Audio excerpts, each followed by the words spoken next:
আসসালামু আলাইকুম। সবাই কেমন আছেন? আশা করি আল্লাহর রহমতে সবাই ভালো আছেন। নিয়ে আসলাম নতুন আরেকটা ভিডিও নিয়ে। তো গ্রামের বাড়িতে গিয়েছিলাম, তখন এই ভিডিওটা করেছি। একেবারে সকাল ৮টার দিকের ভিডিও, অনেক সুন্দর একটা আবহাওয়া। তো এটা আমার বাবার কবর। তো কবর বাঁধাই করা নাকি জায়েজ নেই, এই জন্য এখনও বাঁধাই করিনি। তো দেখি ভবিষ্যতে করার সম্ভাবনা আছে। তো বাসার পাশেই একেবারে মানে বাড়ির পাশেই রাস্তার পাশে নদী। এই যে দেখতে পাচ্ছেন একদম কুয়াকাটার মতো সূর্যটা বাড়ির ভিতরেই আসে।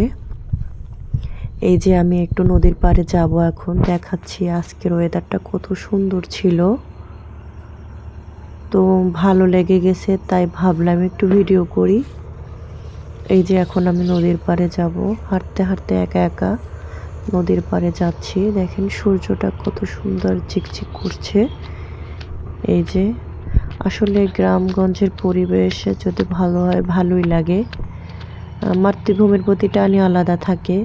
তো আমি প্রায় ১ বছর পরে গিয়েছিলাম। তো ভালোই লেগেছে, ২ দিন থেকেছিলাম, আরও থাকার ইচ্ছা ছিল, কিন্তু মেয়ের পরীক্ষা, তাই চলে এসেছি। আবার যাব ইনশাল্লাহ। চিন্তা করেছি যখনই ভালো লাগবে তখনই চলে যাব গ্রামের বাড়িতে। গ্রামের বলতে বলতে আমার বাবার গ্রামের বাড়ি। তো এই যে দেখতেই পাচ্ছেন, এই যে ঘরটা দেখতে পাচ্ছেন, এখানে কিন্তু বাড়ি ঘর ছিল। তো দেখতে সুন্দর হলে আর একটা দুঃখের বিষয় কি, এই যে নদীতে সব ভেঙে নিয়ে গেছে। অনেক অনেক বাড়িঘর ছিল এখানে, অনেক দূর অনেক বাড়িঘর ছিল, সব নদীতে নিয়ে গেছে।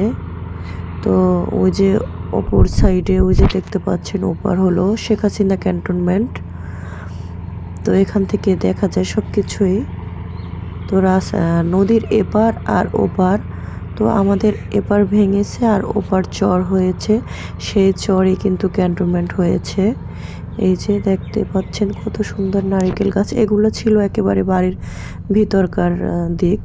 তো সব নদীতে ভেঙে গেছে, কত বাড়ি, কত ঘর, কত মানুষের স্বপ্ন সব নদীতে নিয়ে গেছে। এই যে এখান থেকেই আমাদের বাড়ি, আমাদের বাড়ি পর্যন্ত এখনো যায়নি। আমাদের বাড়ির পাশে রাস্তা, রাস্তার পরই আমাদের বাড়ি। তো এই যে, তো এখন আবার আমি বাড়ির দিকে রওনা হলাম। দেখতে পাচ্ছেন সাথে কিন্তু আমার ছায়া যাচ্ছে। হ্যাঁ, এই যে আবার বাড়ির ভিতরে একটু ঢুকবো, দেখাচ্ছে এখান থেকে জাস্ট আমার বাড়ি থেকে নদী ২ মিনিট সময় লাগে। তো আবহাওয়াটা এত সুন্দর ছিল, ভাবলাম একটু ভিডিও করি। তো অবশ্যই যদি গ্রামগঞ্জ কারো ভালো লেগে থাকে, আমার ভিডিওটা যদি কারো ভালো লেগে থাকে, অবশ্যই লাইক কমেন্ট করবেন, সবসময় পাশে থাকবেন। সবাই সুস্থ থাকবেন, ভালো থাকবেন। আসসালামু আলাইকুম।